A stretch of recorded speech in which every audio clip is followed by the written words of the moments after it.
Hey everybody, and welcome to Rough Stuff, the show where we invite our friends on and have them tell humiliating stories about them from childhood. And I am one of your hosts, Bridgett Greenberg, and I run an Instagram account for a dog. Cool. I am the other co-host. My name is Sarah Griffith, and the other night I cried at the mere thought of the song Where Are You Christmas, written by Mariah Carey for How the Grinch Stole Christmas. Yeah, and who's our co-host? Announce yourself. Oh, I've been promoted to co-host? He's co-host, Great. yeah, Oh, welcome. I'm the third of your co-hosts. You're here forever now. Permanent fixture. Got to be making some changes. My name is Adam Ganser, and I am very pleased to be here. Also, slightly terrified. A little scared to be here. I'm so excited that you're here because it almost feels like I'm in the power seat now, and that's never been true. And all our time working together. You know how I just did a 1 minute meditation before I started recording here. I'm like, do not take away Bridget's ability to run her show. I was like, do not take it away from Bridget. So go ahead, man. Enjoy the throne. It's truly stealing candy from a baby. It's taking away any authority I try to hold. It comes and goes. Yeah, but, you literally named him a co-host, like right Yeah. now. I immediately conceded power under zero pressure, Nice. which is I was like putting it back on her. Like, are you sure? I'm giving her looks. Don't do it. But she gave it right over to me. So what are you gonna do? look. We'll have you on this podcast forever if you agree to my terms, and that's it begins with tell us a little bit about teenage Adam. Oh my God. There was a moment before 1998 when teenage Adam could have gone many directions, but the direction he did go was 1 foot larger in height between the summers of 1997 and 98, and my entire world changed because I was 5'3" until I was a senior in high schome, and I came back. Oh yeah, you ready for this? I came back a foot taller my senior year of high school, and there was fear. There was fear on me. Like, there were so many people that had just been assholes for like 4 years. It changed everything for me. I have been Napoleon my whole life because of this shit. That's amazing. I didn't know you were a short kid. Wow. Oh yeah. And to be my jaw is on the floor. I am 5'2" Adam's quite an imposing figure. Yeah. And that's incredible. A full foot. Yeah, I was 5'3". Yeah, I bizarrely decided to play football in junior high or in high school. I think to prove something. Yeah. I don't know what, and I don't know if I did. But what position were you playing at 5'3"? Oh, I was playing lineman, and it wasn't height based. It was weight and talent based. Yeah. They put me right in the middle of the line. Oh boy. So yeah, Did never was super great. So did you just get run over? Well, I mean, I was still wide. You know what I mean? Like I weighed the same-ish, not as now, but as I did as senior year, which was about 215, 205. So like, it wasn't like I was easily moved. It was just that like suddenly my body fit me. You know what I mean? Well, that's good. That's good because that's my dream. And was that because that's all I've dreamed about is one day being very tall. Even it's now, incredible. like. Yeah. Wow. Even now at 27, I'm like, one day I'll wake up and I'll hit that growth spurt. And it's being 6'3" allows me to be nice. See, like if I was still 5'3" with my life, not your life, with my life, I would have had to become much crueler to get anything I wanted. You know what I mean? Like, there's a certain amount of like people. I'm not fucking around with you. There's a certain amount of people just don't fuck with you. You know, like, and it's you can feel the difference. You can feel it.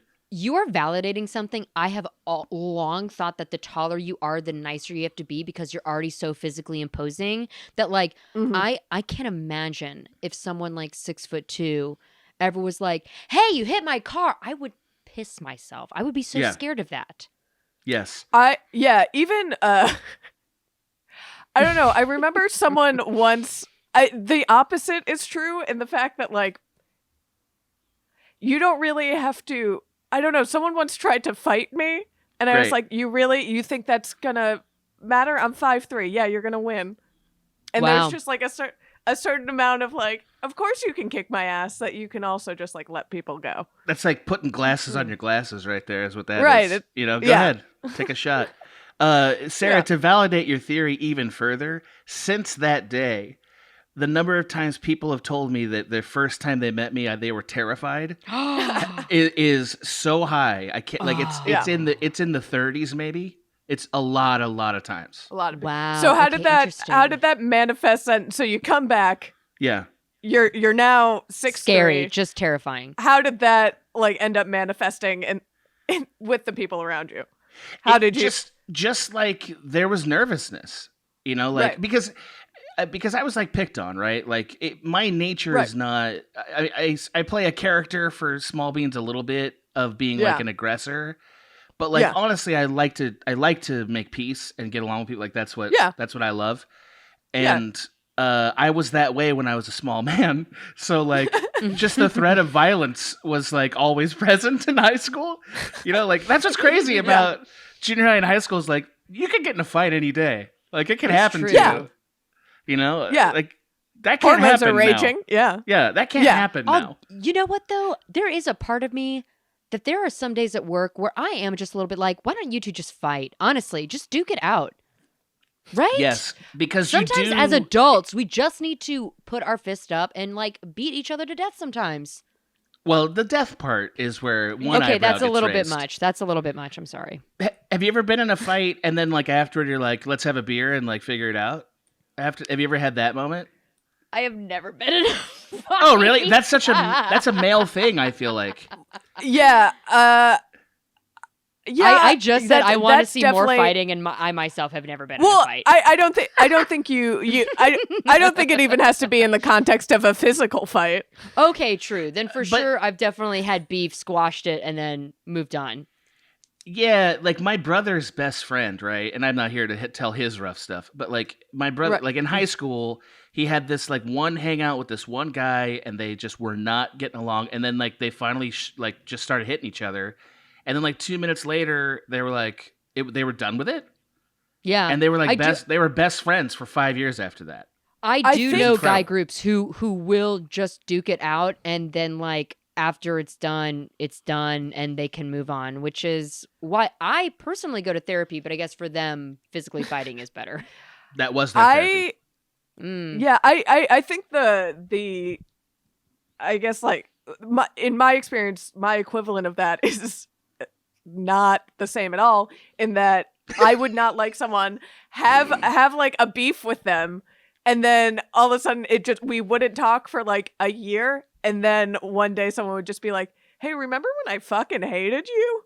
Yeah, that was silly, and like just move on from there. Yeah. So, but just in this example, they came to you and they broke the ice. Either way. Okay. Either way. You would break the ice. I could have done it. I could. Yeah. If Okay. I felt so inclined. Okay, but would do you? Would you feel so inclined? Mhm. Yeah. Okay. I've broken the ice. Okay. Okay, but Bridget, Just here's the asking. thing, though. All right. You did posit earlier that there's no way you would ever win a fight, despite the fact that you absolutely could win a fight. I would say if there was a physical altercation of which you took a loss, there would never be an opportunity for reconciliation. That person would no longer exist to you, because I don't think Ooh. you could. I think. I mean, Bridget, am I wrong? If you had to take an L on a physical fight, do you ever? Because if somebody beat me, I'd be would like, avoid well, that person. oh, well, if someone beat my ass in a fight, I'd be like, well, surely, of course, correct. And like one day I could maybe see us reconciling. But is that an L you could take? Can you overcome the L in a physical fight? The pride? I'm very intrigued by this. Yeah. Well, because physically, Bridget could really get into it. I'm just wondering, Yeah, yeah. I'll go mentally, test- mentally, could you go back? Bridget is legit ferocious. Like I'm She serious. really It's not a is. bit. It's She not really a bit. is. Bridget is ferocious. She first of all, That's she's shocking. like pretty muscular. Like in a way Oh, that I know. she- She walked me Yeah, through there's her workout muscular. routine in the Curious pandemic. posters. I can speak very clearly to this. Yeah, great. So like she's pretty muscular. The other thing is this is the one downside. She's a little brittle. She breaks a little bit.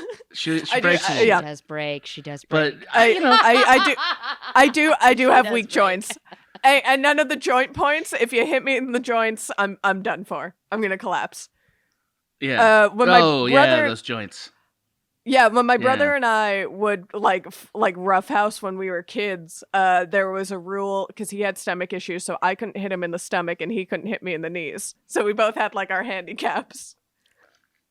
Did We would do it by accident, but we would generally like be nice to each other and like, all right. So But you like never face, crossed the threshold. hair, yeah, like that's normally it's like face, hair, groin, no touch, everything else full throttle. But you guys were just like, oh, not my stomach, not my knees. I mean, See, but that's a different rule than face or genitals, right? Face or genitals is a rule True, about that's like being like a civilized human being.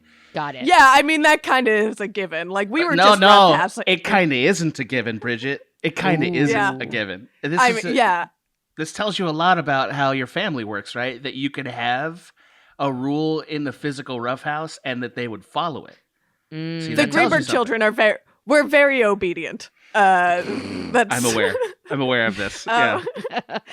incredibly obedient. But like also they weren't like angry fights with my brother. They were just like how you wrestle with a sibling. Right. So I wasn't actually Right. gonna hit him. Like But if you got in a real fight, do you hit him in his stomach?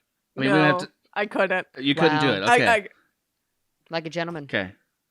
Yeah, that's me. Yeah, yeah. But that's great. that's me and my fighting style, which has been proven time and time again. But Your She fighting fights with style. honor. I would love to Yeah, hear. I would love to hear a school that you founded that was just teaching people the Bridgett fighting the style. which is like don't.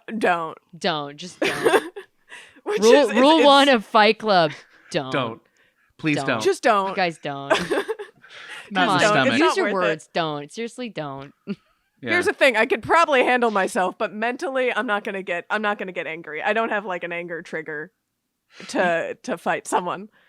I see that. That makes sense to me. But I wouldn't sleep on if you're in a have to fight situation. I'm not betting against you per se. Mm. Oh, Unless- I mean, once the animal instincts comes in, Then it's- all stomachs all are bets fair are game. off. Yeah. And all, yeah, Yeah. and punch right in the tummy. Yep. Is that now back to you because already this has gotten away from me. Sorry, buddy. This is gonna be a good show. Is that you came back? You're 6'3". Are you just fighting everybody? I honestly I'm saying it now for comedy purposes, like it was like I was like Godzilla or something. But like really it was more that like I was surprised how much it matters to people. Yeah. You know, like I was just genuinely surprised. I had some friends, forgive me. I had some friends at church who were like real pricks, like really, really serious pricks. And they like kind of disappeared for about a year, and there was a lot of things that happened to them that I don't need to talk about. And they came back after this happened, and there was like they apologized. Like they Wow. saw me and apologized just for That's- just stuff. Wow, Yeah. you truly just like stepped into a different world one day, like hit that growth spurt, Yes. and the Took world. off. That's crazy to me. Yeah. I don't think about high school at all because I Right. feel like my life that I live It's now different. started right at the end. Wow. Right, you didn't have your school years and your like adult years. You had 5'3", 6'3" years. Yes, correct. Wow. Absolutely. Yeah.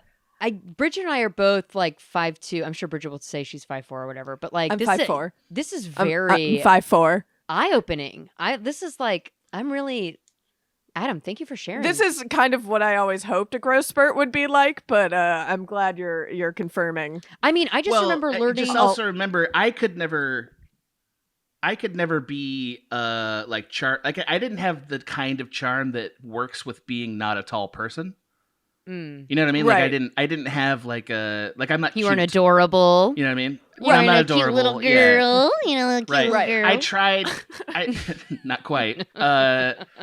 Also, that I feel bad for agreeing to that a little bit. But sure, I guess.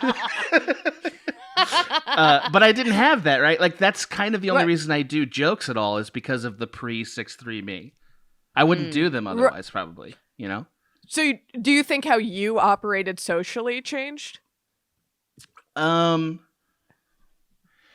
Yes. Again, like I was no longer afraid of like making somebody angry. Right. You know. Like so you just that's did the your only way. confidence just like it was just like confidence boosting. No, because like so everything I'm good at, I learned about in college. Like nothing that I didn't learn anything in high school that I was good at that I wanted to be. Like I legit was just a guy in high school. Mm-hmm. So like so I don't know that I operated differently because of size. I think it was also because of just what my life was organized around. Right. Changed so dramatically. So that's not helping. I guess I'm not interested in beating people up. Like that doesn't make me feel good. Nor me. Right. Yep. We share that. That's one of our connection points, Bridgett. Yes.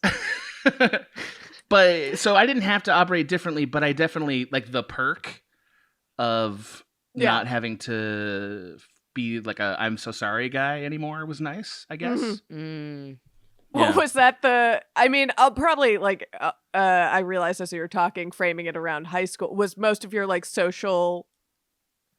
I don't know, social life revolved around the church. Knowing you, in college, yes. In high school, high school was like a fucking wasteland for me. Like, and not even a funny one. Like, just like, not. I didn't have any friends I liked really, or people I connected to. I don't know if that is from I don't know anybody from high school still. Yeah.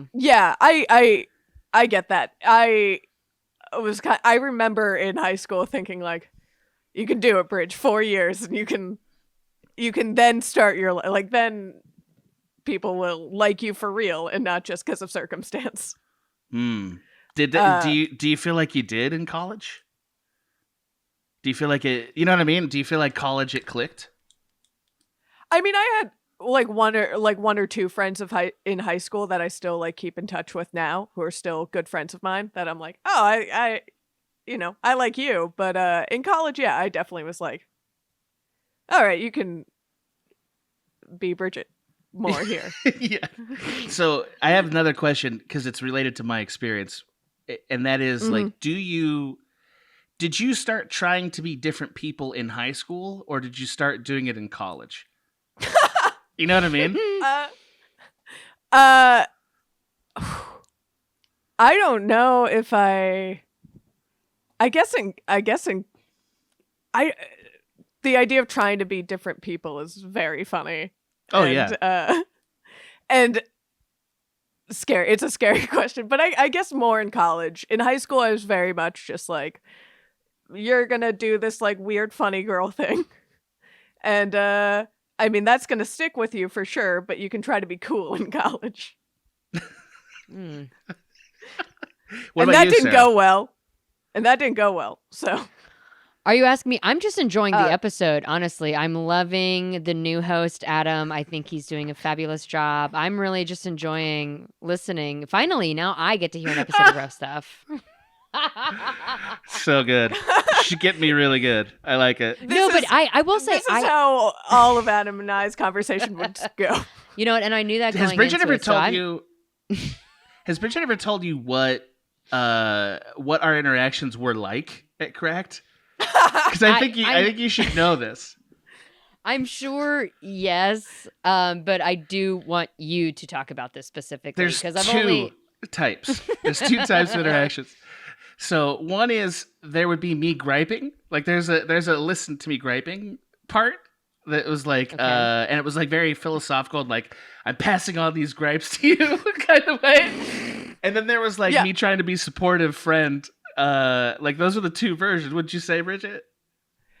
Yeah, I would call them the like during set talks and then the after set talks. Wow. Oh, wow. yeah. How famous. is I think how it went. Like when Adam was like during a production, like when you're up and running, a producer's kind of just like sitting there waiting for a fire to start and like trying to get ahead. So you were pretty in the background. So that's when and he's working a lot, and I'm just kind of like floating around making sure everyone's okay and like has water. So that's when Adam, those breaks when he would go out and smoke cigarettes, that's when he like needed to vent. And then after set, when I was like, here's everything I did wrong. And me being like 22. Yeah. And then I was also 22. I'm much older and wiser now, but this was my first job. And it was like, was that good? And I had no idea. I was like, did I mess all the videos up? She was great. Honestly, she was always great. I'm really not even kidding when I say this. That sounds like a very healthy professional relationship to have. That like you both kind of like you take turns being each other's like ventilator. Yeah. And also she like see, I always respond to people that try. You know what I mean? Like, and I don't mean try like give an attempt. I mean try like I can tell they care. Like I don't care how good or bad they are. Totally. I like care a real, if they're really sincere effort. Their heart is in it. Yes, absolutely. And Big Bridgett always had that. In fact, the person who she replaced, Brendan, also always had that. So to me, it was like no matter what they do, like like I will support them because like they're trying. Yeah. But also they were good, so it was easy. That was also easy.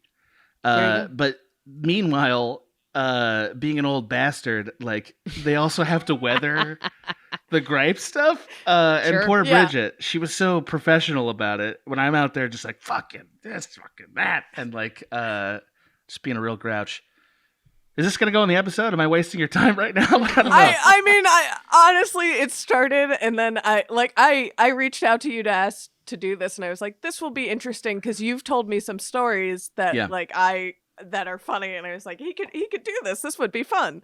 And then like yesterday, and as we were starting this, I was like, oh, but I don't think Adam and I have ever had a normal conversation. Well, like one time Bridgett and I met for a beer, and this is like after Cracked, and I asked a question. I think I asked a dating question, and just like because I was like, we should have a normal conversation, and just like panic, like just straight panic happened. Yeah. And I was like, okay. So I guess I can't. Yeah, like right. I feel sometimes like your dad, which is why also I feel frustrated that I've never met your dad because I feel like he and I should compare notes. Yeah. I think you'd be surprised to know it's not. That's how I treat everybody. If anybody came up to me, if my boyfriend came up to me and asked me how my dating life was, I'd be like, I don't know. I gotta go and like leave. God, I thought you were about to say that your boyfriend is like your dad. God. Sarah's ready to pull the trigger on that one. Yeah, deploy shame. Let's not. Okay, can I just say this boyfriend she's been with, quote unquote, all year long. Well, we haven't seen him, so I was shocked to learn there was a person like this and that he had remained secret for a year. Oh my God, we're doing that thing that Bridgett hates so much. Which is talk about her boyfriend. She hates talking about. You don't want to talk about your boyfriend? Doing it. He would love me to talk about him, and I'm not going to give him that satisfaction. You mean the satisfaction of mattering? Of being loved, of being cared and mattering to you? Yeah. I'm gonna. I shouldn't have said that. This podcast is gonna age really well when you're my age. You're gonna look at my age and be like, my God. Well, it can't age any worse than her damn knees. Hey, all right. Zing. Let's. Adam, I regret calling you a co-host because you're a guest here. I apologize. You're a guest on this podcast. Yeah, no, I have anything to say about it. And it's about you and what you were like as a kid. Yeah, Adam, you now have to tell us about a time you pissed yourself. Like, come on, you gotta like. I have one of those. You ready? I have it. Sarah. Let's do it. Let's do it. I have it stacked up for you. There are two that prompted my. I actually like brainstormed before this podcast. I'm like, what are the things that they're gonna want to hear that I have a very specific story that I want you to tell. I'll prompt you. I wanted to see if you got to it. Okay, great. I'm so glad you have one. Yeah, go on. Okay, fair enough. So there are two incidents I can think of when I peed myself that are both pretty embarrassing.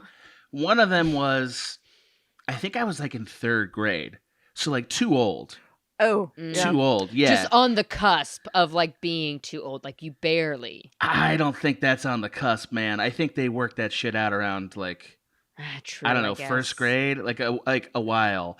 It's whatever age that like you start being cognizant about things happening around you. Okay, Yeah. well, 9/11 is what There's a happened time when I where, was like, in you 3rd could be grade, so maybe I was still pissing myself, okay? Oh Who my knows? god, that is insane. That Because I was No, I in don't- college. I was in college when 9/11 happened. For real. Wow. yeah, And you were 6'3". Yep. Yeah. I was a twin tower to you in 3rd grade. Trust me.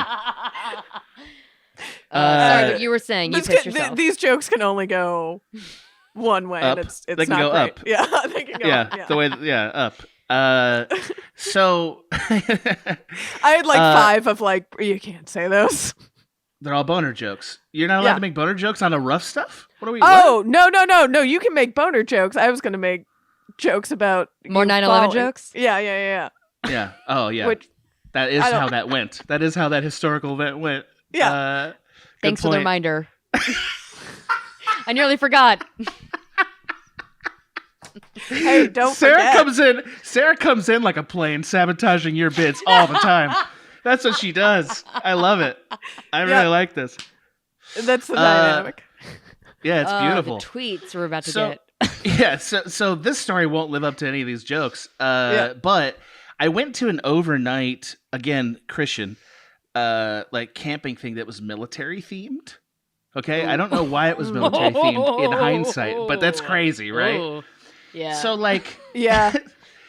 and it was like everybody had ranks, like all the kids were privates and stuff, and like, yeah, and I don't remember if it was like, I don't know why, I don't remember the overarching theme, but I do remember, because this is very consistent with me, I was like, I should try to get promoted. I should try to get promoted. You're trying to Yes. bump rank. Were those ranks Yeah. movable at that point? No, Or they were just, absolutely no. not. Okay. They're just a So- like yeah. a name tag. That's all they are. But I kept asking my sergeant, "Can I be promoted, please?" And like performing really well, and nope. So then I don't know exactly why, but that night, it was like we all camped out on the church lawn or something, and I'm asleep, and like I'm asleep, and I just like peed the bed. Don't know why. Yeah. That's going to Just demote you. happened. Yeah. Yeah, right. You would think Right. so. Right back down to private. Yeah. Here's what actually happened. They were so embarrassed for me, they did promote me. Bridget, they gave me a promotion. Can That's you worse. imagine? That's worse. the That's way worse. That's Way worse. worse. That is That's worse. way That's worse. so much worse. They pitied you, and that's what's Yeah. worse about it. They pitied you. Ugh.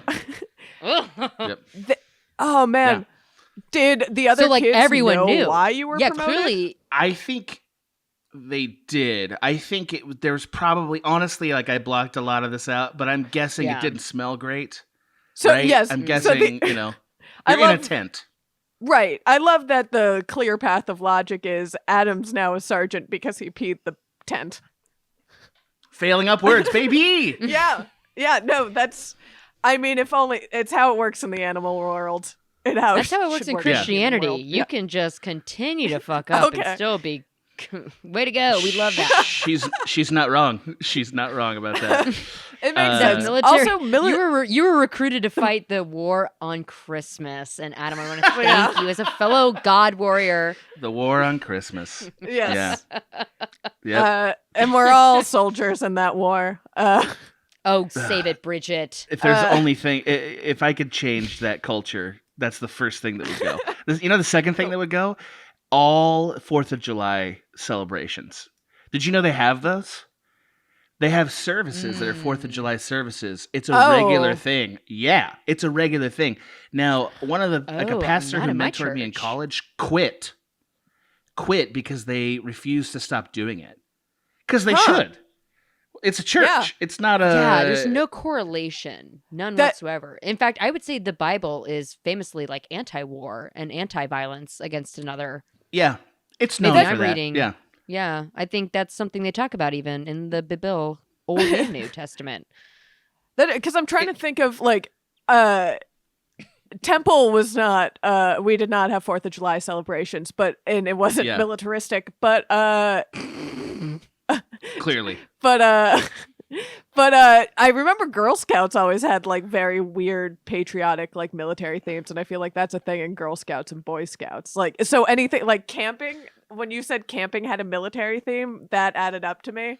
Because I was like, we had demerits. Yeah, we had demerits in my weird, Girl Scout troop. They had burnt demerits. An old flag, like we retired a flag. It was weird. Yeah. Yes. That's what this is. This was the sort of to replace Scouts. That's what this thing is supposed to be. So it's not totally baffling.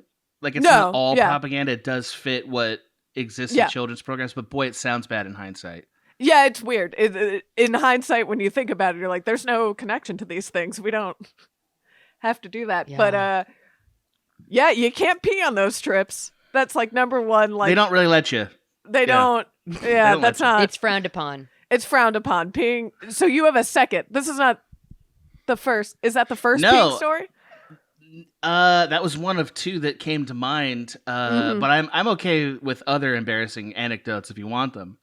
I mean, it doesn't have to be. It doesn't have to be piss related. Thank you, Sarah. It doesn't have to be. I appreciate the flexibility. I just think it gets the ball rolling if we can hear one piss story. Right. Yeah. Get back to basics here. We really went off the rails, and we just needed to go to Rough Stuff Classic, which is to our home. Yeah. Where did urine? How does urine enter this situation? That's really good. Yeah. And we needed to be grounded again. Yeah. But for sure. One time, you want to hear another story, Bridgett? Middle school now.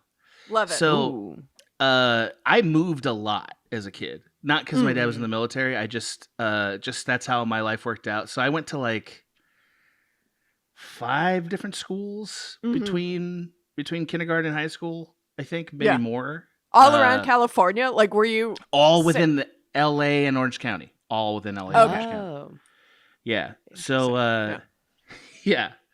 So, like, I never had, like, a long-term group of friends. Right. You know? And I honestly still don't. I have friends that sort of last for, like, eras. And then, like, if I move on to a new thing, that era ends usually. Yeah. So, I was trying to, like, find new friends in middle school because I was new. So I landed at this like table that I think the best description of it is like these are the people who are not gonna finish high school. Okay. You know? Yeah. And they were like, yeah, you can sit here, kind of like that kind of situation. Like, right, it's like lunch, like you can sit here. Okay, cool. And they said, all right, so like if you want to hang out with us, we're all gonna need to punch you once. And then you're part of the table. And I said yes to that, Bridgett. Oh, you got... I said yes. You got hazed. Yeah. So, like, they all took turns. And again, I'm in 7th grade. They all took turns. They all punched me. And, like, because just emotions happen. So, like, I cried, right? Like, and, like, not because it was painful. Just, like, tears. And then I tried to pretend like I wasn't crying. Like, I just, like, got the wind knocked out of me, which is This all makes sense. Yeah. Yeah. Yeah, and like, so like I'm sitting there like tears, but like trying to be like, like just knock the wind out of me, man, right? And like it's not, and they kind of feel bad that they did it. So then we all sat very awkwardly for like a good 15 minutes at this table, never addressing it. Can you believe that? And a lot of reactions. Thank you. Honestly, crying is back to punching. I've never taken a meaningful punch, but crying seems like the appropriate reaction. So when you're a kid, I think you don't cry. In public, certainly in public. No, and also especially at that age, you only cry when it's like this is a thing I don't completely understand and I no longer have control. Yeah, that's what that was. Yes. I would say. Yeah, and that's. That's a hard cry to have in public. That comes from the gut. But think also, it's amazing to try to pretend like you're not doing it though. Like that's very funny, really. To pretend you're not crying is like actually very funny to me. Yeah, even I pretend I'm not crying even when I'm home alone. So that's not that weird to me. Okay. Not to go deep, but that's something I actually had to like train myself out of because I realized that I don't, like in high school, I realized like, God, I never ever cry. And I realized because even when I'm alone, I was stopping myself from crying. And so I finally just had to like, you need to practice like crying, like in a private, safe, or around safe people. You know, like sometimes you got to let it out. It's a catharsis. It's cathartic. Like laughing is cathartic. When you say practice, do you mean like allow yourself to, or do you mean like create situations where you will cry?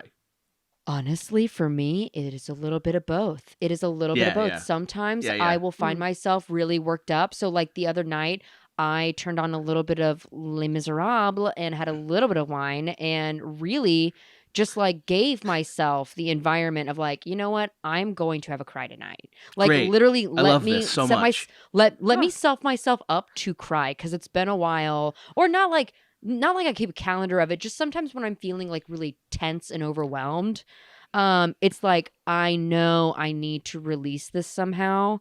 And crying, like really, like, and not just like, but like allowing yourself to like, like heave cry when you're alone. That is very powerful. Do you think that's a actor thing for you? Like, for me, probably yes, but I think for everyone, and especially this year, I think facilitate some time for yourself. Like make it a moment. Make it like a day. Like today at 7:00 p.m., I'm going to watch dogs be reunited with their owners for an hour and just have that cry. You know, that's healthy. I agree with this. I do. I agree with this. I know you're not going to agree with it, Bridgett. I tell you right now, and it's not. I don't think it's an actor thing. I really don't. I think maybe Sarah connects to it more easily as a practice because she's an actor.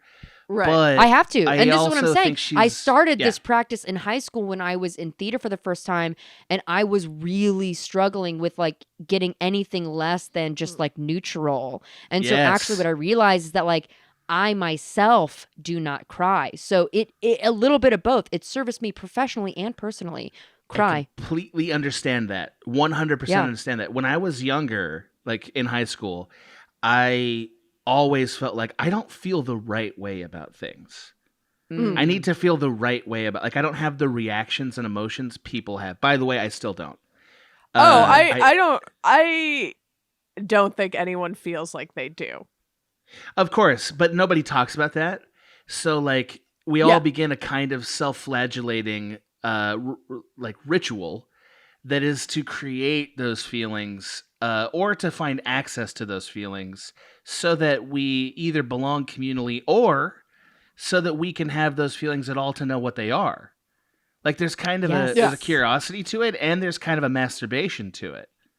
It is like masturbating. It is exactly like masturbating, but you are masturbating. You're sad instead of you're horny. Yes, that's right. Like you're expressing that. It's kind of like this isn't so much of a choice as it is just happens. Sometimes when I'm alone and I can feel myself get angry, I will tell myself like rage. This is your time to rage. Now. And like that's when I like okay, at my worst, I will stuff like a hand towel in my mouth so it muffles the sound and just like fucking scream at the top of my lungs. Yeah. Now let me ask you this. Let me ask you this question. Have you ever had a physiological effect from that yet? Oh, how? In what way? I'll tell you because you're still young. So if you do something like that, over time, you're going to start to feel physical effects in your body. For instance, I have acid reflux now that's pretty brutal, and it's not from cigarettes. It's from yelling. It's from yelling alone. Oh my God, wait, don't even say that because I have acid reflux and all I do is ever fucking yell. That's why. You talk at a yell, so... Yeah, but she lets it go. She lets it go. I know what you do. You let it go. Okay, I don't rage scream very often. This is like a 2 times a year event. It really never gets that bad. But I am loud. Wait, I hate this. that you put this Yeah. forward. I just thought I have acid reflux because I have a goddamn awful diet, but now it's also because I'm loud. It could be that. It could be that. I'm not a never doctor, not have so I'm not acid. saying I will it's never. not. I will never not have acid reflux because I will never stop eating spicy food and I will never stop being loud. Well, wait until you're 40. Your body might say, no, you're going to have to. But, like, it is a combination of things. That's definitely true. But also, I remember the moment when I started to have permanent acid reflux, and it was because I was practicing a ritual of letting my anger out alone. I remember it very vividly. So, now I'm getting a message, don't do that. Great. I think you have to sort of know that there's both. Absolutely. It is definitely, I don't disagree. It's a thing I personally have a hard time doing. But I don't disagree with anything that you guys said. I just don't like it. I don't know how. Well, have you tried? You gotta try. I mean, I've gotten, right here, right now. No, I've definitely gotten mad and, yelled. I've hit walls before. But Bridgett, do you cry? But like, that's an amazing question. But wait, do you have a place where you are permitted to air the things that give you tension internally? Do you have a place where you're allowed to do that?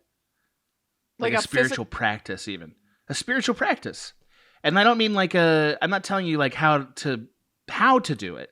I'm telling you that like those feelings are always going to be there, I believe. Oh man, my answer for this is so douchey. So? This don't is say it. Oh, Bridgett, you're the worst. You're the worst. No, say it. Yes, Sarah. I do think where that manifests itself is like I'm very compulsive about working out every day. And I think that must be it. No, but yeah, Bridgett, but that's still indirect. Truthfully, that is the correct answer. I feel like that is... No, but I understand like exercising that out of you because like I have certainly like I don't work out. In the times where I have worked out, I one time was doing like a summer of yoga and mid yoga practice, I was crying and I didn't even realize it because I was like so connected to my body. So I do think that there is maybe something subconscious in that release and that is probably healthier than what I'm describing that I do, which is just watch YouTube videos until I cry. Well, this is like another area, and I mean, I know that we're in theory supposed to be talking about awkward stuff, but I feel like this. But I feel like this interesting fits. conversation. It's connected. Yeah. It's connected. I feel like this fits. Like when I was working at a court, which I did for 4 years, I was a manager at a divorce court, and I started to get headaches, right? Like pretty like tense headaches. Yeah, I know. I get this. Yeah, and lightheadedness. And like I thought it's because I'm drinking too much coffee, it's because of this and because of that. Actually what it was that I was afraid of being there the rest of my life. Like I was afraid that was it. The minute I applied to film school, they stopped. Oh, that's wow. I have all kinds of physiological things like that. Yeah, I mean, everything's going to any feeling that you hold on to that deeply is going to manifest itself somehow. And I think that's to like tie it into the theme of awkwardness. I don't think this is necessarily an off-track conversation because I feel like a lot of people's awkward moments that we talk about, and certainly my own, and like whatever personal awkwardness you have, kind of stems from being it's being confused at how to act in a certain moment. Yes. And it not going and that in and of itself though is embarrassing because you think, well, certainly at my age I should be able to handle something like this. Yeah. Can I share something kind of personal and embarrassing about myself from earlier this year? So earlier this year, I was like, this is the year of me doing open mics. I don't really want to be a stand-up comedian, but I was like, I know this is good for me and I could do it, whatever. And so I did. God, I haven't told Bridgett. This is the first time even you're hearing of this, and we actually do speak. So I went. Sometimes we have conversations and we don't record them. Well, unbelievable. We coincidentally happen to be in the same group chat, so sometimes we do cross paths. Yes. I guess we do also talked about the Fast and the Furious guess we do have an entirely other. Anyway, so I went into this open mic. Of course, it didn't go well. It was like 6 p.m. I mean, even the room, it was just not good, right? Because no open mic is good, obviously. I really hope you guys can hear what I'm saying because I'm just going to power through this. And I wasn't immediately perfect at it, which of course I wasn't. Right. But of course my mom wanted to be like, oh, call me and let me know how it went. And it really went just like not well. And on the drive back from the open mic night with my fucking mom on the phone, I was like, Mom, I shouldn't be talking to you right now because I'm really upset. She was like, just let it out. Like, she was like, I will listen to you rage, just rage. And I was like driving home, screaming bloody murder, hitting my steering wheel, so mad, just like letting all of the frustrations out of me. And like what I kept saying was like, everyone my whole life has told me I should do stand-up, and I just did stand-up and it wasn't good. And I know it wasn't supposed to be good, but I'm still pissed off anyway. And just like, I personally, in February, had a rage moment myself. And it's embarrassing to think that I was so upset. But in the moment, what I needed to do was just expel it like a fucking exorcism. Like, I just had to get it out of me. Yeah. And then... like by the time I got it, and like I can tell the story now and not feel embarrassment because and even at the time that I was raging, I was like, I know this wasn't supposed to go well, yet I am still pissed off that it didn't go well. And can I tell you, comedy is terrifying. It is. And listen, like I've done stand up before and all like again, I knew better than to expect that to be like fucking brilliant. But you did. Yet I did. Yeah. I did. And I needed my opportunity to be pissed off about it without, because like really, if I had texted like Bridgett and been like, ugh, I just did an open mic night and it sucked, she would have been like, well, yeah, of course that happens to everybody. It's okay. I'm sure it was good material. But what I needed was not to be like, not coddle like you, like that would have been the correct thing to say. What I needed was just like, let it go. Like all the shitty things you're feeling about yourself, just like say it. And I do find personally for me, when I just say out loud, like, hey, just by the way, I hate the way I look right now. Done.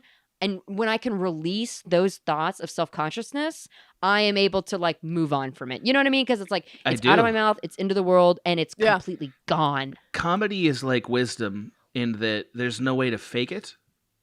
You are wise and you are funny or you're not. And it's only acquired by hard work. I mean, it's as simple as that. And it's also because true wisdom is knowing that you're not a know-it-all, right? Like you have to be wise enough to know your follies. And I think similarly with comedy, if we're using this one-to-one, that you also need to know, hey, not every joke is going to land. But in that moment, it takes a while to be funny. Yes. And also, I mean, everyone's had that experience of talking in a group and a joke not landing. Oh, and it being like, and it being a little awkward. It is not the same. And I think it's that room full of people looking at you, it's not you the to say same something when you're doing it in front of people. Yeah, I will also and I think say, you just have to like experience that, and it's a little shocking. It's awful. And like I said, like even in the moment, I knew like this isn't supposed to go well. Like I have to do this. But I also had to feel how I was feeling in the moment. I will also say in my defense, it was like a 6 p.m. room and no one was drinking. So like, come on. So wait. One detail about this story slipped under the radar and nobody said shit about it. So I'm going to have to take over as host again and fix it. Yeah. And Adam, that is, why was your mom at this? She wasn't. I called her. I see, on the phone. Okay, forgive me. I missed that detail. And so literally like well, your mom is the boner killer there. No. Yeah, she would have laughed her ass off. She would have laughed her ass off. If she was in the audience, she would have been supportive and laughed her ass off. And I really didn't even mean to have this on the... I just like could feel myself getting worked up and I was like, Mom, I'm going to talk to you later because I'm like, I really can't right now. And she was like, no, I'm your mom. Let it out. Say exactly what you want to say. Just fucking freak out. I'm sure she just put her phone That's not how away. my parents are. That's not how these parents go. That's some. I do want to circle back to that. I did have rough adult stuff. Rough adult stuff. I do want to go Adult back rough because there was stuff. one question I had about your story about the punching Adam. Great, thank Were you. were you friends with those kids afterwards? Like after that lunch, did that You know, friendship continue? Yeah. Yeah. Okay, Like, those were your peeps for a little while. Those were your they people. were but no, there was a peace achieved. You know what I mean? Like, and like I Right. was welcome at the table if I wanted to be. All right. So sometimes I sat with them, sometimes I didn't. Like, so it wasn't just we're gonna pull a prank on the guy, although I think that was what it was. I think it was also Right. like, well, there's no reason to keep him out now. Right. You know what You're I mean? here Like, now. yeah, you already Yeah. did it. I get that. True. Yeah. You're here now. And also, okay, you just mentioned the Gansers, and there is a story that you have told me that's not necessarily about you, but it just made me laugh so much about the package that how your dad reacted to a package that he found. Oh my god. All right. Okay. Okay, I'm glad the bell went off. Yeah. Because there's a lot of stories about my dad that are all podcast worthy. But what you need to know is my dad is a good man, but he's tense. He's a tense person. Like, my intensity is very minimal compared to his, I think is a good way to describe him. Mm-hmm. So, like, he had gone through bomb training because he was a deputy sheriff. So one of the things they do is they teach you what bombs are like so you can be prepared, which is basically watching footage of people getting blown up. That's what bomb training is. Yeah, that's horrible. Insane. Ouch. Completely insane. So, so here comes Saturday morning, and again, my family very active in church, a lot of friends there, and my mom's friend had left a package on the front door of our house in an unmarked brown paper bag. My dad comes outside and he goes, "Denise, get him out of the house!" Right? So we all pile out of the house. He inspects this package from a distance with the wary eye of a recently bomb-trained man and decides this is beyond his singular expertise, so he calls a local police department who sends our DARE officer, because that's all they had. They send the DARE officer over. The DARE officer shows up and he's like, "All right, what is this? Is it drugs?" Well, right. That's probably what they assumed because he said unmarked package, right? So Okay, yeah. my dad explains it's almost certainly a bomb given the thing he knows now.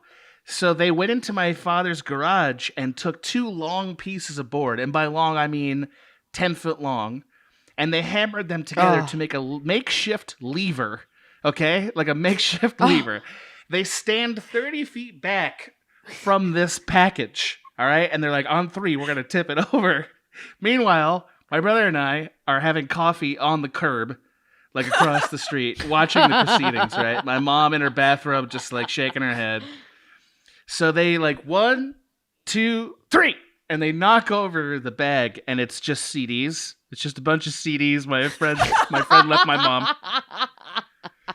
And so without a word, we just pile back in the house. That's it. We don't ever discuss it again. I don't know if he's ever thought about it again, or if he knows we remember it. It's such a vivid scene of just the CDs plopping and spilling out of the bag. It was very perfect. like, what? Yeah. I love it because it's like it's weirdly. My dad sounds very different from yours, but it's weirdly not a different reaction to what he would have done. Because I remember just like I feel like it's a dad thing if like a glass of water spills, it becomes like DEFCON 5 in the house. Yep. Like all hell breaks loose just because everyone like back up. Yeah. Yeah. Oh, if a glass broke, I could be like in a different like on the second story of a house. If a glass broke on the first floor, I would be like boarded up. Yep. Don't come downstairs. Like it immediately became wartime the minute just anything happened that was wrong. It's such a dad thing. It's just that when dad is also a cop, it just goes like another level. Yeah. Yeah. Which is incredible that just like any training he had was immediately that was the thing that was implemented. Like deployed. Yeah, exactly. Yeah. Deployed training. Like also, I mean, this is like there's like a few memories about my dad that I feel like help other people understand him the way that I understand him. Like he's a very conservative Christian man. He's gotten very warm since he retired. I think the job was really hard for him. But like he also is like such a bottom line person. Like what's the worst thing that could happen? That's what I'm going to worry about. Right. Yeah. And so like there was a day I used to hang out with this woman who I would go to dance clubs with and stuff. And he one time took me aside. He said, "Don't get her pregnant." And like that was the whole, like that was the extent of the conversation, right? Now, bear in mind, premarital sex was always bad in my house. So like getting pregnant is orders of magnitude more of an issue than like having sex with her at all. Right. Yeah, the line was drawn much further forward than pregnancy. Yeah, but you know what? That is the bottom line. I'd be surprised. That is the bottom line. It is a bottom line. Yeah, that it is a bottom line. that's a leap. That's just like surprising. Like I didn't even think that was on the table. That is almost exactly what I said to him. I'm like, what are you talking about? That's like, we're not even trying to have sex. What? Like I didn't understand. What this warning was. Yeah. But again, he assumes I'm a fallible person, and he's probably going to go to the worst thing. So let's warn against that. I mean, hey, that's good. Sure. I guess. He's not wrong. He's not wrong. He's not wrong. That thing could have been a bomb. Solid advice. You know? Yeah. Yeah. Truly. It was solid advice. Don't at the time, you know? He Mr. Ganser never been wrong. He definitely clears the lowest bar in terms of like this far and no further we shall go, right? Yeah. I don't want to make him sound like a complete maniac because he's not. No. But you know, it's dad stuff, right? Like these are this is what dads do. Right. Was that also like the first that anything like that has ever been brought up? Like, was that the first like sex talk you guys would have had? Was don't get her pregnant? I mean, I assume there was no. Or I mean, assume there was. Yeah, if you were in the church, there was a lot of talking about not having. They didn't. Maybe God, the church is so bad at like explaining how to manage things. Yeah. Like so, I feel like until I turned maybe 30, I didn't even understand how to date right. Question. Sure. When you say the church, specifically, which church were you a part of, and was it like, were you like super duper plugged in? I mean, you were plugged in. I mean, like, what denomination? Yeah. I was in an evangelical church. That was actually in the title of this church. But it was it would have been a California more casual version of the thing that's now represented on TV. Yeah. You know, like gotcha. It would have been seen as a fairly inoffensive church by and large, I think. You know, if you hold to their beliefs, it's relatively inoffensive. I was very plugged in. I was very close to pursuing a career as a pastor. Very close to doing No, because I'm Methodist. I grew up within the Methodist church, and I definitely was a part of like the youth group and stuff. But when you kept saying the church, I was like, are we talking to Latter-day Saints? Like, oh, we're talking the church. But okay, I get it. No. Okay. Yeah, not in a Catholic sense, or a cult there's sense. One church sense. Yeah. Right? No, exactly. No, like the church didn't. My church, I guess, is a better way to say it. Never explained how to date. They explained what not to do. Sure. Yeah, I feel like that's and also, most like. Yeah, but like, why? Oh, it's so stupid. You know what I mean? Like, it's so stupid. Yeah. But because your instinct pushes you right up to a point where now this is the line I remember them telling me about, right? Like you're gonna go right to that line. It's like the thing that happens, right? And you're forced to engage with this at peak unwillingness to manage it. You know what I mean? Yes. Right. Like now I better stop. For and sure. It's like, how long's that gonna go? You know? Yeah, it's a pretty unmanageable task that they're trying to teach you.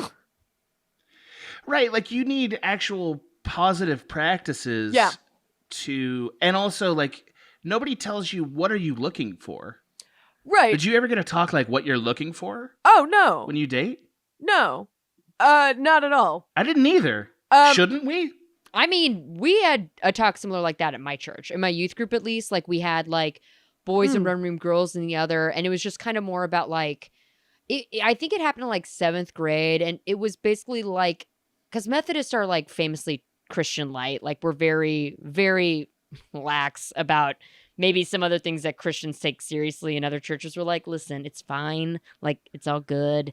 At the end of the day, like, God loves you. It's okay. Sure. But I do remember my talk mainly because it is the only time that my church ever made me feel like, okay, guys, this is like too conservative Christian for me. Like, this is too Christian with a capital C, and I like being a Christian with a lowercase c. Like, I mean, like a theological, thoughtful, let's think of religion in a big picture Christian, not like there's like specifics we have to follow.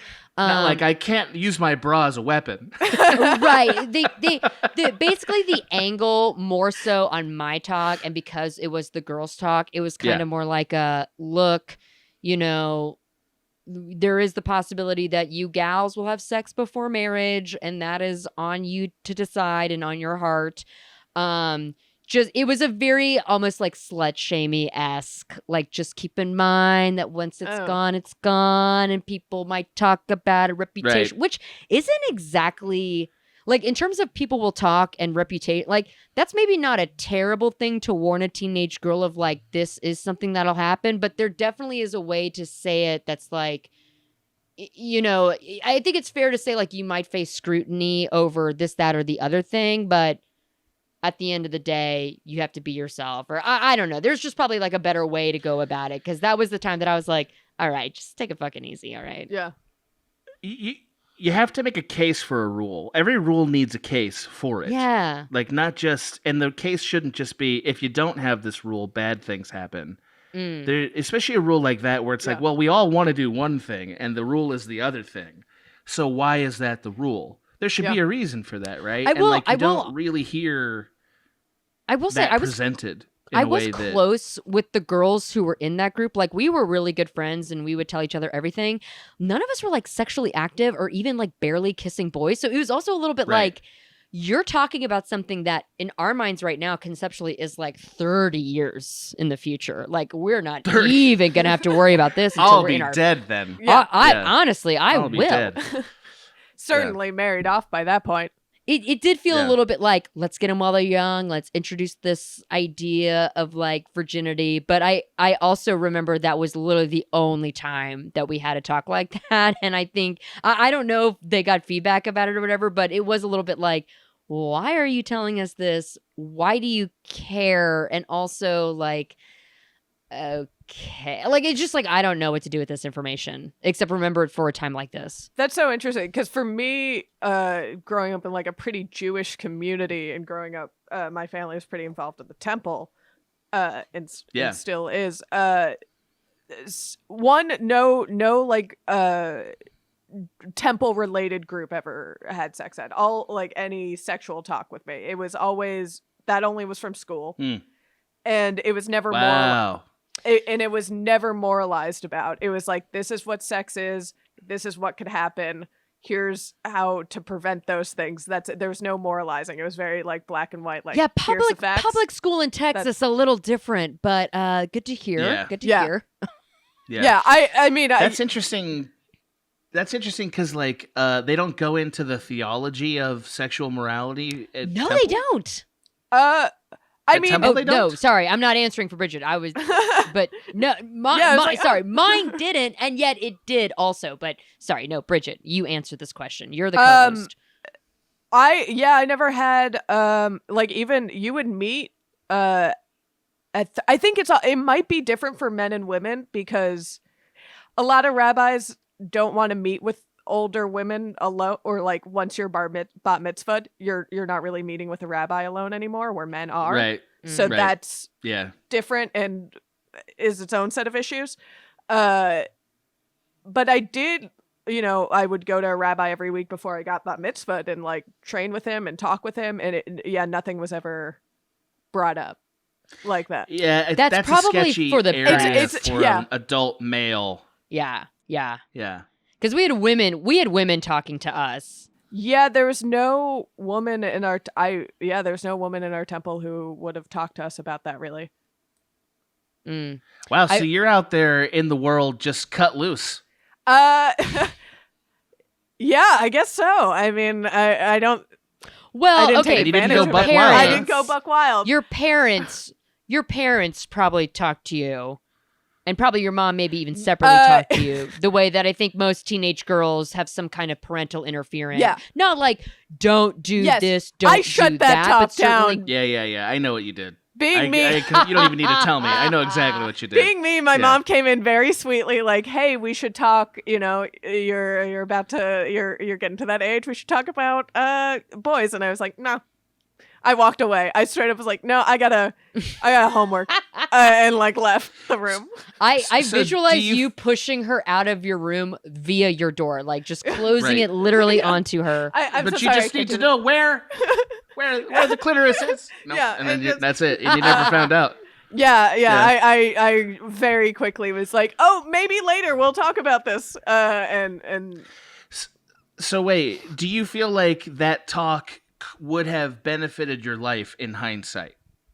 Like if you'd had it, do you feel like your life would be better? No, I don't. I don't think you're fine. You're fine carving your own wild path. I watched a lot of TV. Like I had no limits on like what ratings, ratings of TV I could watch. I could watch, PG-13 R. No one cared. Thank God for porn. So it was just like, oh, I watched Friends. I get it now. I get the mechanics. Yeah. They had it all figured out. Yeah. Friends really was peak sex education. For me, certainly. But I understand. But like I legitimately feel like I mean again I'm an older man, so like I look back and think, well, there were things that would have made me more considerate as a young dater, like not even so much sexual things, but just sort of like, this is what you're supposed to do. Like I'm the kind of person that would benefit from that. Yeah. And also people's feelings might not have been hurt. Because I would have been smarter about stuff, right? Okay, okay, Bridgett, say your take, because I have a take on this, actually. Now that you're talking about kind of in that context, I think by the time my mom wanted to have that conversation, my reaction to that conversation was already like, I don't want to talk about this. So I think whatever effect, a lack of sex education or like an openness and willingness to talk about sex was, like completely manifested, and now I'm unwilling to talk about it. Now I have a very hard time talking about it. I think we're talking about two different things. We're talking about literal sexual education and kind of a general topic of you are experiencing puberty, you are changing, this is what to expect, this is what might happen. This is also, and on another level, this is also physically why your penis looks like that in the morning. This is what's coming out of your vagina. No, I'm talking about that technical sign. And then and this is what I'm getting to. This is the take.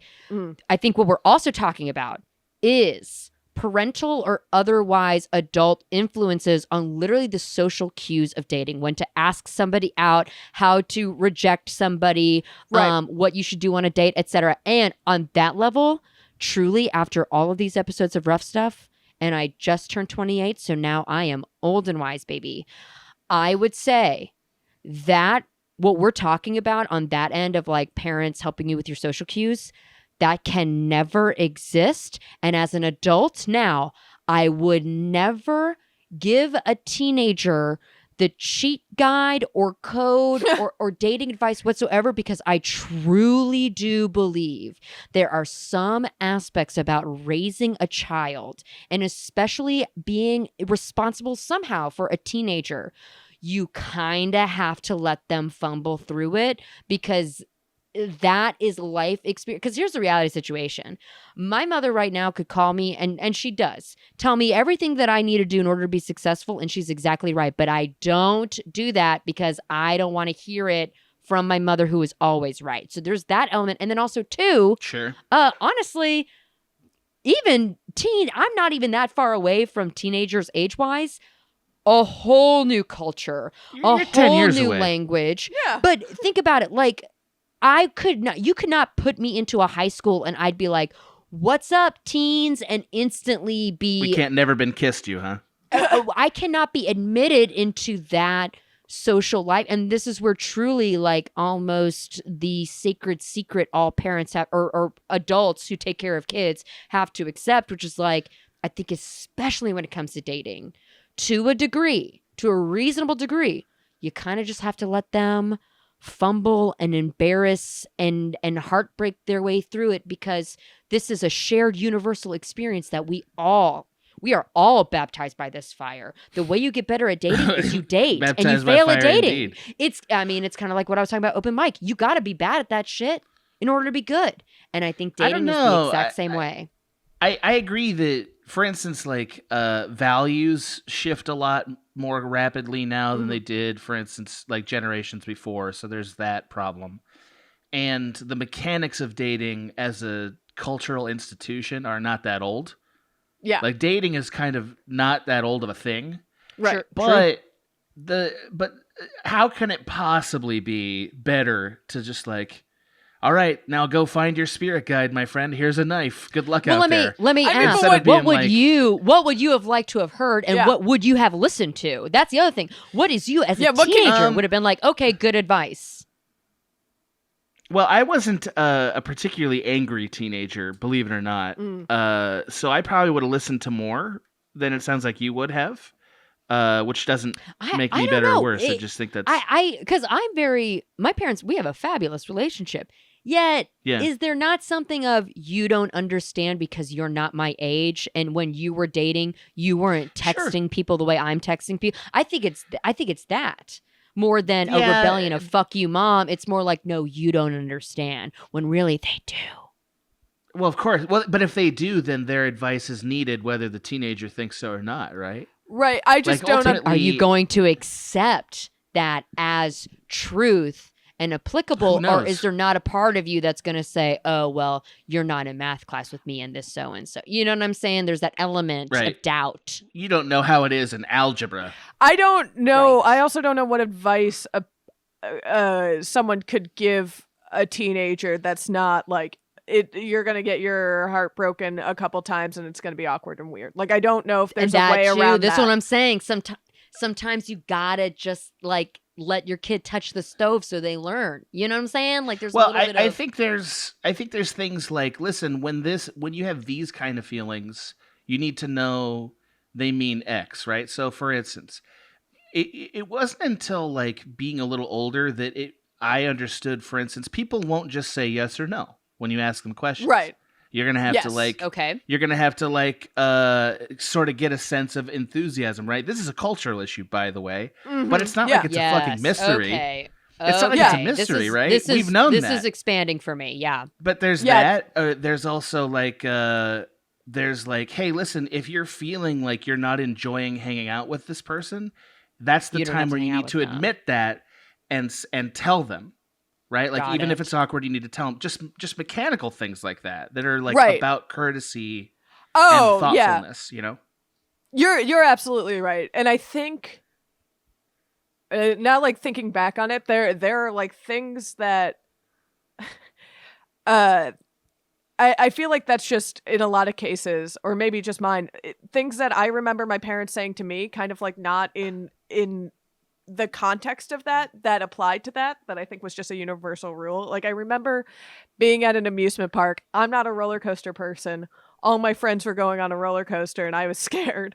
And my mom saying, you don't have to Yeah. do anything you don't want to do ever. And like that, and that, like that moment, I don't know if she even remembers that, but I remember the way she said that to me, I picked up on like, that's a thing I should keep in mind, that, you know. Yes. Yeah. Okay, yeah. So now I understand now what you're talking about. Like in terms of, and I think this has to start as soon Yeah. as a child is socializing. This is Yeah, not younger. just teenager. Yeah. This is like, okay, I got you. And it's I got because you. it's more sophisticated social cues, right? It's Yeah. not just like, hey, now it's time to share. Honestly, not just that. sometimes it's nonverbal, which is also Right, very hard right. to Often read at it is. times. That Often it's it like, is. Yes. And I think also, I mean, I think it also comes down to certainly a little bit of difference raising a boy and a girl. in that Sure. I think the way that young girls begin to socialize is not as on the surface. We're a little more adept just socially, I would think, at just reading those Yes, kind of there's cues. layers. There, yeah. Yes. How, and then guys don't really. You guys punch each other and then make up. It's very. We don't have as conscious a sense of our layers. Right. Like men have layers that they don't understand they have Mm-hmm. until they're much older and have to like peel them apart. Yeah, and I think also like I talking to some of my guy friends about this, like there are things of just like how I act in a crowded space and how they act in a crowded space that aren't the same. Like I notice everybody around me. Right. I know exactly what's happening. Like who the dude sitting at. Yes. I know that there's like a Yeah. weird kind of person Yes. sitting at the table behind, like someone I'm uncomfortable with sitting at the table behind me. And- Guys don't pick up on that as much. Yes. I'm a fucking rhinoceros in a room. It's like, Yeah. what am I looking at? I'm going for that. You know what I mean? Like, Right. I don't think about the vibe of the room unless it's changing in a way I can perceive. Right. But yeah. that, Bridget, I would say is not even something that is something we unfortunately inherit as a Yes. society. But I think But the yes, the it- but first step yes, in girl, cha- it's is kind- talking about it. Is having that conversation. That Yes, you're talking and we're about. not the first people to say that girls are traditionally forced to quote unquote grow up faster Right. because we at a very young age have to be told, "Hey, keep your eyes and ears open." Right. Yeah. That is more our conversation of like, hey, Yeah. A burden, a We get the lecture, responsibility. like, careful what you do with that thing. yeah. Careful what you do with that thing. It's a Ours loaded is gun. Right. Ours Yeah. is everyone around you is gonna hurt you. So just keep an eye out. Yeah, I mean, right. Yeah. Truly. I mean, that's what speaking my as, quote unquote sex talk at church was. It was not Yeah. even about sex. Yep. It was more like, this is what other people are going to say about you. That's think the twice. the conversations that I had with my parents about it that I let go on were very much like, be careful. Just be careful of everyone. Because it's really not even about Yeah. you. It's about other people. That's what my parents say about drunk driving, too. It's not about you on the road late at night. Who else? This is a very I think that's dynamic why- conversation. I think that's why men are so interested, or not men, I shouldn't generalize. I think Right. that's why a lot of the sort of like sexualization that I've had of women who I've sort of met is about them ignoring that rule. Like, you know how Right. we all sort of want danger boys? We all want Yeah. danger boys, Yeah. right? Like, Yeah. you know, Yeah. everyone wants them. So like I also have met a few danger boys that were women, of course. Yeah. And the thing that makes them that way is that they don't know that rule, Yeah. or they don't think that rule applies to them. You know, and it's like, ooh, you know. Yeah. I think that's fascinating. It is. I mean, also that kind of attitude works in very specific circumstances, or maybe. Well, okay, Bridgett, you ready for a story? I got one for you. all right. It's a little intense. Are you ready? Are Let's- you ready for this? Okay. Sure. Okay, sorry. So, well, actually, I'm not sorry. No, Cut it no, if- no. whatever. Yeah. So I one time in my whole life, I turned down a threesome. Right now, Oh. this is as an adult. Now, hold on. So, Thank you for saying that. right. Obviously, yeah. It wasn't. This was when I was 9. No, I'm just kidding. Thank Can you you. imagine? Yeah. So, but like, this is why. This is how it relates, right? So, like, by the way, I don't. That's probably a threshold I'll never cross. I think it's safe to say. Yeah. But the reason why is because the proffer of that was it was sort of offered in a way that was like a person trying to be the seductress. Yeah. So like that, what that means is like two people walk up, one woman sort of like starts rubbing my leg in front of other people at a party, Right. like very publicly, right? Mhm. And it just triggered every moral feeling I have, which Yeah, is like, sure. can't do that. That's can't. It's wrong, Like, that's yeah. the wrong thing. You know? Yeah. No, I can't do it. And I think it's because like I think we all kind of like flirting with danger boys, but like agreeing to the contract. yeah, That's a whole other thing. Going down the rabbit hole Oh. is scary. Yeah. See, also every time I point to a celebrity, I'm like, oh, I would fuck them. Are you kidding me? If Chris Pine came up to talk to me at a bar at a party, I would shut down. I'd be like, oh, thanks throw up so on much. him. Have a good night, and just like do my best to just like walk the hell Yeah. away. Because in reality, like No, I don't know him. I don't like. Maybe he's a fucking son of a bitch. I just think he's pretty. Right. Yeah. We do sort of fantasize about a thing that when it's presented, it's not so much harder. at all what So you much. thought. Yes. Yeah. Like, Yeah. even though this is a shitty movie now, American Beauty, they got that moment super right. Yes. Which is, like how he's been fantasizing with that Right, woman. and then it is, and it's like, oh no, it's a kid, Yeah. Well, at some point, Yeah. if you're not a danger boy, which Right. petition to change the name of this podcast to Danger Boys. Please, granted. With Adam Ganser. With Adam as co-host, we'll need it. Yeah. With Adam as co-host. So if you're not a danger boy and you are presented with one, it's danger. So your flight or flight reflexes kind of kick in at that moment, and yes, us safe boys, we stay in. We leave. I shouldn't say stay in. We flight. Yeah.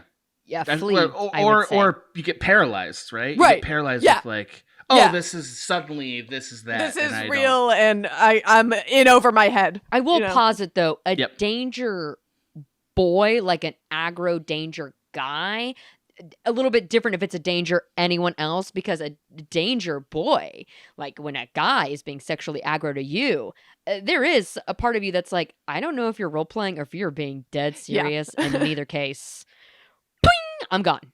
Yeah, that's a puff of terrifying smoke. line too, right? Is Yeah. like because you probably don't sympathize with this problem, but as a man, you often have to negotiate not verbalizing the thing that you're doing with Sure. one because it kills it for Sure. him.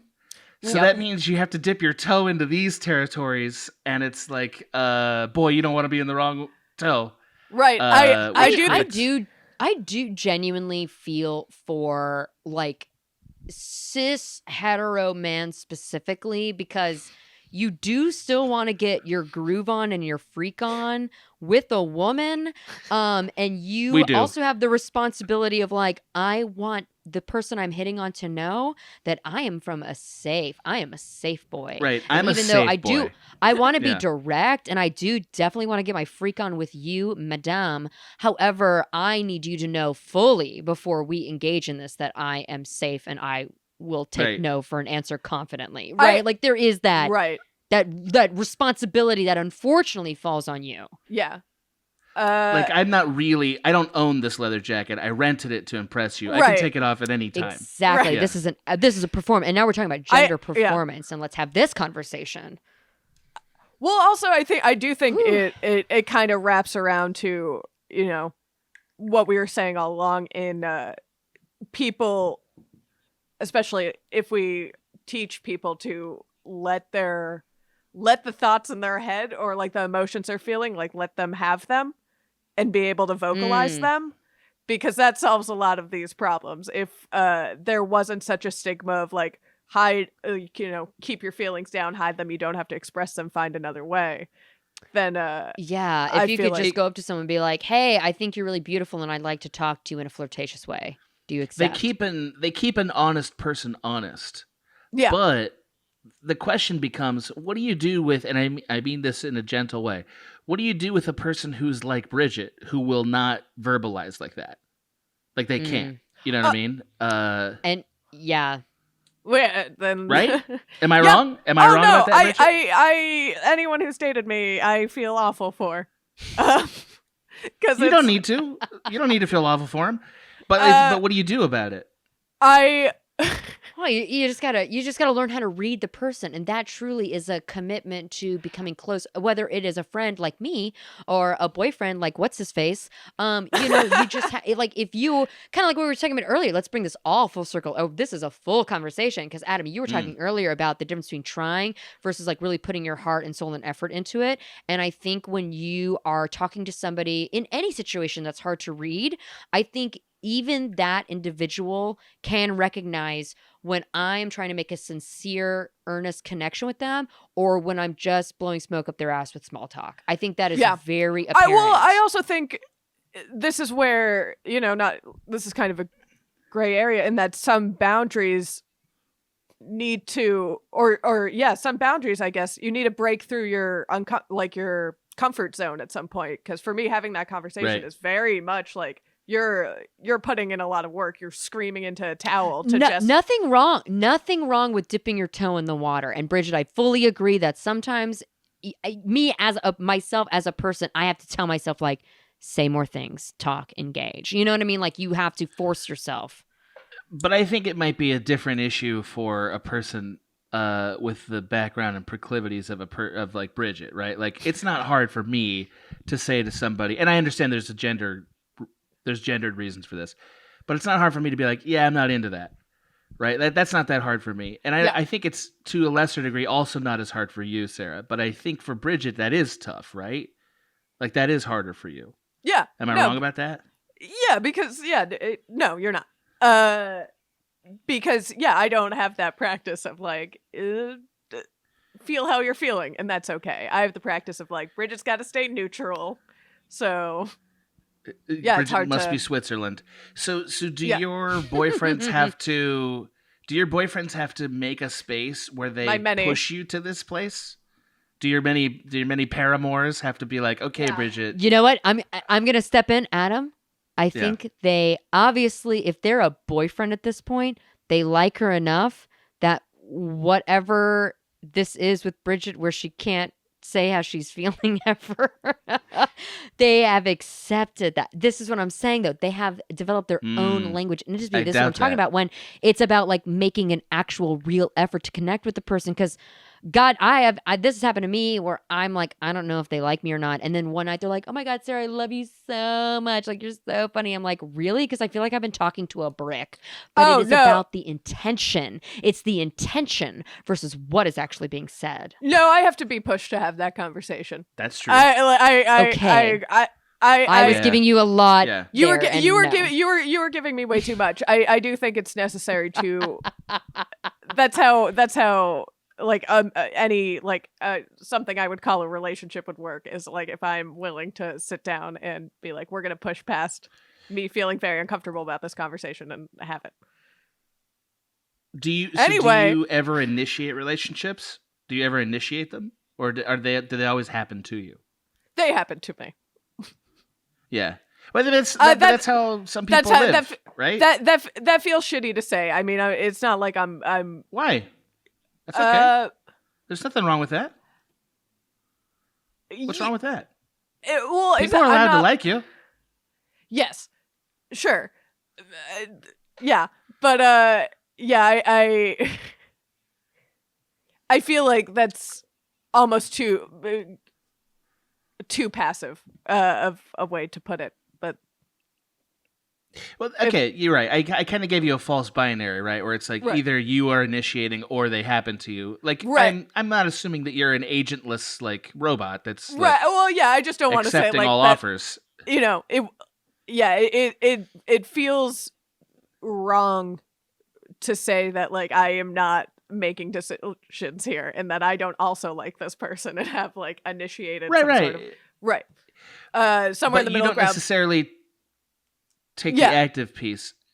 No, I see that you want to move on, but I have one more thing I want to say about this, if you don't mind. This is a great episode. I'm laughing my balls off. This is the funniest episode we've ever done. I don't know.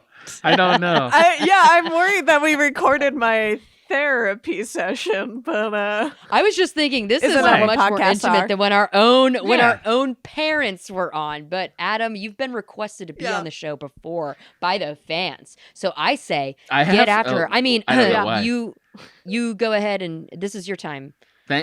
So my 8 fans, thank you. So wait, but like, look. So the reason I say that, Bridgett, we actually share that quality. Yeah. Of not wanting to verbalize I think not wanting to verbalize in a way that might cause somebody pain or create a bummer situation. Right. You know what I mean? Like for different reasons. You're protecting yourself. Right. Mm-hmm. So like in my case, that creates all kinds of problems where like I kind of need women to like telegraph, but the kind of woman that's attracted to me won't do that. Right. You know what I mean? Like it becomes a real issue. And I'm like, and I'm wondering if in your case, like, is it working, this methodology, or is it creating people that you are happy you're dating, or like, and not commenting on your current person, we could take him out. Yeah. But just in general, is it working? You know what I mean? You know, it's failed it's failed before. I think when it has worked out, it's because that person is like a little there. I feel like in the situations where it has worked out, it's been the kind of person who is willing to push and have that conversation. And in the situations that it hasn't, it's been the kind of person who we're just gonna let things go until this isn't a relationship anymore. Yeah. Entropy takes over. Yeah. Exactly. So that makes sense. In a successful situation, And Sarah, do you start it? You start it, right? No, here's the thing about me and why I am sitting this conversation straight up and out is I do not date. I do not have many partners. I am very rarely on the market. It truly is something that takes such a low priority in my life. I'm literally not even kidding. Sometimes I forget. And then one day I wake up and I'm like, God, I feel so lonely inside. And then I realize, right, because I haven't allowed anyone or asked anyone to go on a date in like 2 years. So actually, I have nothing to say and no experience on this matter whatsoever. And I'm really not even kidding about this when I say like, it's just not what I do. So, I mean, I am somebody that like, and Adam, you had the correct read of me. Like when I'm feeling something, I will just say it out loud. And actually recently I had one of those out loud moments, and in the moment it was reciprocated, but later both of us agreed, you know what? We were feeling that way at that time specifically. And now it's like a little bit a different way. We've let the cart go so far in front of the horse in the heat of the moment that there's no reconfiguring. So unfortunately that did not work out. But I do in my That's a shame. Extreme. Yeah, it is a shame. It's very disappointing and still very hard to talk about. But I do feel strongly though that in terms of a relationship, whether it is just a few months of good times or it's something more serious, whatever, I really do feel like even before it's spoken, both parties are vibing in the same kind of vibe. And then what is scary and why I think we as human beings avoid it is something that we've already touched on, is like once it's said, then it becomes a reality. And it's like, right, we have been hanging out and see each other for 6 months or whatever it is. And now we're at the precipice of like, so is this going to continue and we're going to go down the path of like growing this further, or are we just having fun with one another? And real talk, if it's right, it's right. And if it's wrong, it's not wrong. And if one person's on one page, call it a day, it's fine. That's literally like the number one reason why people don't work out is because one person kind of has one idea and another person has another. And it's when you talk about it though, that's when it gets messy, because truthfully, and since we're going deep, and I've already said something so deep earlier, I did initially had a thought of like, I shouldn't have said anything at all. Or I could have said that differently, or I should have waited to say that. But truthfully, at the end of the day, I said as I was feeling at the time, and so did he. And we talked it out, and it didn't work out. And that is the end of the story. And that is the story. You know what I'm saying? Like there is something almost empowering about the fact that nothing was left unsaid. No, seriously, nothing was left unsaid. The audience and it didn't work out. The audience is missing the majesty of her hand gestures. I am just telling that I am living the story of them. Listen, this what I'm talking about has intensity. This is a very cathartic episode in so many ways, because what we're talking about now, some of the things I brought up about like what happened to me earlier this year, this has kind of been an undercurrent of my year, and that's fine, right? We all have those things that we ruminate on, and that makes us better people. Honestly, it teaches us, it helps us grow, it makes us better people. But even now, like there is strength sometimes in saying things out loud to trusted friends or perhaps an audience that I'm just realizing is gonna listen to this. I mean, you got the power of the edit. God. Also, I think you guys keep it all. People, I think people more than laughs. I mean, they want laughs, but more than that, I think they want connection, right? I mean, that's what your show is, really. Your show is really about like here's a backdoor entrance to connection, right? Right. That was absolutely always the thesis. That's why, like, we got, this conversation did not go the way I expected. I'm loving this. I am loving this, and especially for the end of 2020, I love this is how we are wrapping up our year at Rough Stuff, truly. What did you think it was going to be, Bridgett? Did you think it was going to be like you're going to learn about middle school stuff? Like, here's the thing. I was like, this is definitely an avenue. This is one road in front of me. The other road is like, Bridgett, less traveled. Yeah. Bridgett, certainly the road less traveled is Bridgett be in the driver's seat. It's Bridgett take control of your podcast. And that didn't happen. And that did not happen. I'm sorry, Bridgett. Look. This conversation is great, and I'm telling you, this is a great episode. This is a great episode. You know what? Honestly, Bridgett, we've been giving them fluff. We had our parents come on to tell us how great we are, how funny we've always been, blah, blah, blah, blah, right? 2 months. I loved your now moms, back by the way. Real. Both of your moms were really enchanting, especially your mom, Bridgett, because I was like, oh, your mom's kind of a badass. I see what this is. Oh, is that how she came off? She came off Misdemeanor Greenberg. Yeah, she came off a lot more sort of like, this is how this is going to be. Like she was like laying the law down a little bit on the episode. They were funny. They were fucking funny. Yeah, loved it. All right, that's good. They were very nervous about it, so they'll. No, they were wonderful. They crushed. Yeah, they were prepared. My mom had they had notes. Yeah, so I'm happy we got them. Amazing. They had notes. My parents. By the way, have never enjoyed a creative endeavor that I have made. Never. They've never enjoyed it. I don't mean to laugh. But... Like they don't listen and they don't. No, it's true. They don't listen and they support, but they don't like it. You know? Sure. Yeah, I think that's not too bad. Honestly, my parents listen to every other one of these. They're putting in the time, which I respect. Oh, my mom is listening to this. My mom is listening to this right now and drafting a text. As I am speaking, she is texting me. I swear to God. I enjoyed her brief cameo in this episode as person who lets you yell at her when you blow it at stand up. Woman on phone. And that's Debbie Griffith. Great. But no, this I think this still fits our theme. This is a conversation with Adam Ganser. And this is what they are. And thank you for coming on. They are like this. You bet. I tried not to go full Dave on you and like just completely derail it, but I may not have succeeded. Yeah, it was great as always. Great talking to you, buddy. Yeah. I love you. And Sarah, this is really our first conversation. What a pleasure. I know, nice to meet you. Nice to get to know you a little bit more and very intimately, very quickly. Which is every Rough Stuff guest. It's like, wow, I just met you and now I know so much about you. Yeah. Beautiful. This is the human connection. Yep. Ships passing in the night. Yeah. Yes. Is there anything, I mean, the people who are listening to this are...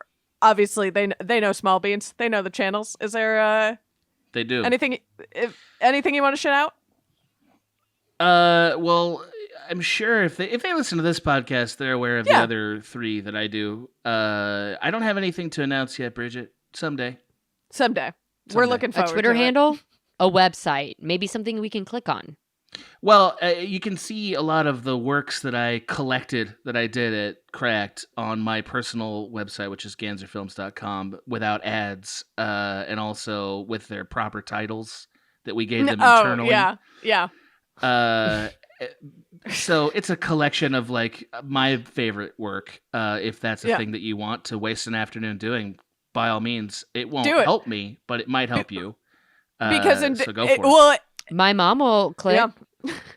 And it's also what you've decided was what helped inform a lot of my own website. So it's like, Adam. Oh, thinks that's good. Did you use it? Okay. I use yours as a template of like, because you have a very meticulous eye, and if you liked a thing enough to put it on a website, I was like, okay, so that was good. I'm not crazy. Bridgett is being kind. when I watch a movie when I'm directing, I stare at the monitor like a complete maniac. It's insane. Like an unhinged maniac. I wish I filmed it. I wish I filmed it just once from the corner. The eyes are like bulging out. The eyebrows are going everywhere. Mouth in the lines like a stage mom. I am doing that. That is one of my greatest regrets of us. Our time at Cracked is that I didn't one time film you behind the monitor secretly. So somebody once did in film school. They filmed me when I was watching a drama that I was making, and like it happened to be this time when an actor was like, "I need you to intimidate me." So like I had to do this whole thing. Have I ever told you about this? I had to do this whole thing where I had to yell at an actor, and they filmed it. That's for not performance reasons. No, it was fine. No, it's what they wanted. They wanted to be yelled at. Yeah. No, I get that. But it's incredible. Yeah, that's an intense footage. That's an intense time. Just you like at honest ads behind the monitor. Yeah. Is a true picture of of directing. A maniac at work. Of directing. Yeah. Of a director at work. We'll go on forever if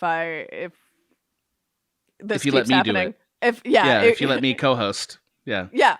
So that's why we're gonna say goodbye to you, buddy. That's why hit the eject button. Send them off into the night. Hit the eject that button. Shotgun. Yeah. Okay. But bye. yeah. I love you guys. Yeah, thanks so much for listening, everybody. You can find us on you're here. You know where to find us.